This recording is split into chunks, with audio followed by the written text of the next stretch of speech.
ఈయన అప్పుడప్పుడు నేను నిలబడను, నేను అది కాదు, నేను ఇది కాదు అని ఏదేదో మాట్లాడుతున్నాడు. ఈయన నిలబడేది నిలబడంది నేను కానీ, మా మహేష్ గౌడ్ కానీ, మా ఉత్తమన్న కానీ నిర్ణయించాం. జగ్గారెడ్డి కూడా నిర్ణయించలేడు. జగ్గారెడ్డి నిలబడాలన్నా వద్దా, నిలబడితే యాడ నిలబడాలనో రాహుల్ గాంధీ డిసైడ్ చేస్తాడు. రాహుల్ గాంధీ డిసైడ్ చేస్తాడు. నేను కార్యకర్తలకు చెప్పదలుచుకున్నా, ఇంకోసారి జగ్గారెడ్డి నేను నిలబడతలేను, అది లేదు ఇది లేదంటే వారం రోజులు రూమ్లు వేసి బంద్ పెట్టి అన్నం పెట్టకూరి.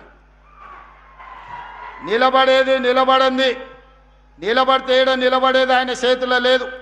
అది రాహుల్ గాంధీ గారు నిర్ణయిస్తాడు. ఆయన రాముడైతే ఈయన హనుమంతుడు, మీకు తెలుసు కదా.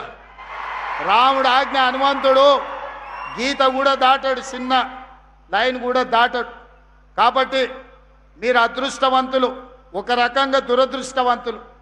జగ్గన్న గెలుచుంటే ఇవాళ ముఖ్యమైన పాత్రలో ప్రభుత్వంలో ఉండేటోడు. మీ దురదృష్టం అది. కానీ మీ అదృష్టం ఏంటంటే ఓడిపోయినా మీ ఎంబడే పిచ్చోన్లాగా మీతోనే తిరుగుతున్నాడా. నేను 100 సార్లు లేపిన, సిగ్గులేనాడరా పట్నంలో జరిసేపు నా ఎంబడా నుండి ఏం దాచిపెట్టిన లడ్డు సంగారెడ్డిలు అంటే తెల్లారగట్ల మళ్ళీ మీ దగ్గరికి వస్తాడు. జరిసేపు మా దగ్గర ఉంటాడు, మళ్ళీ ఎంబడే వచ్చి మీ దగ్గర ఉంటాడు. ఇంత మంచోడు. మీరు 100 కోట్లు ఇచ్చినా మీకు నాయకుడు దొరకడు, 1000 కోట్లు ఇచ్చినా, వజ్రాలు ఇచ్చినా దొరకడు. ఆయన మీ మీద చూపించే ప్రేమ ఎనలేనిది. ఇట్లాంటి నాయకులు ప్రజా జీవితంలో ఉండాలి. నేను జగ్గన్నను సంతోషపెట్టడానికో టీవీలో స్క్రోలింగ్కో చెప్తలేను. నేను మనసు నిండా నమ్మింది చెప్తున్నా.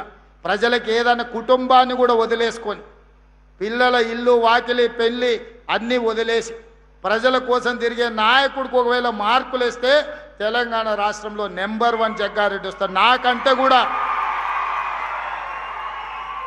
నేను నా కుటుంబం, మా అన్నదమ్ముళ్ళు, మా ఫ్యామిలీని చూసుకుంటూనే రాజకీయం చేస్తా. ఈయన అన్ని వదిలేసి మీకోసమే చేస్తుండు.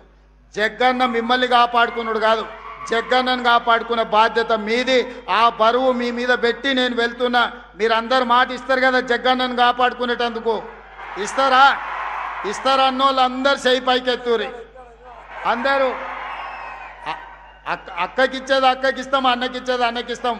ఏ పొత్తుల పంచాయతీ ఏం లేదు. అక్క చైర్పర్సన్ ఇచ్చినాం. రేపు భవిష్యత్తులో సంగారెడ్డి అక్కకిస్తే జగ్గారెడ్డికి ఇంకోటి ఇవ్వచ్చు రాహుల్ గాంధీ. ఏమిస్తాడో నాకు తెలియదు. బోసరాజు గారికి కర్ణాటకలో ఏమి లేకుంటేనే మంత్రిని చేసి తర్వాత ఎమ్మెల్సీని చేసిండు రాహుల్ గాంధీ కర్ణాటకలో. ఇక్కడ కూడా ఏం జరుగుతుందో నాకు తెలియదు. కానీ జగ్గారెడ్డి ప్రజా జీవితంలో ఉండాలి. ప్రజల మేలు కోరుకునే నాయకుడు ఎప్పుడు ప్రజా జీవితంలో ఉంటే అది మనకు గౌరవం, గుర్తింపు, మీ ప్రాంతానికి కూడా మర్యాద. ఇవాళ అదే జగ్గారెడ్డి గెలుచుంటే మీ ప్రాంతానికి ఎంతో మేలు జరుగుండే. అయినా మీ మధ్యలోనే ఉంటున్న జగ్గారెడ్డికి మీరు అండగా నిలబడండి అని ఒక సోదరుడుగా, కాంగ్రెస్ పార్టీ కార్యకర్తగా మీకు విజ్ఞప్తి చేస్తున్నా.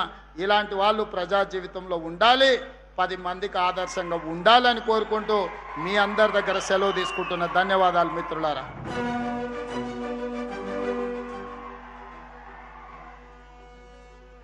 ఈ జాతీయ పండుగ వేళ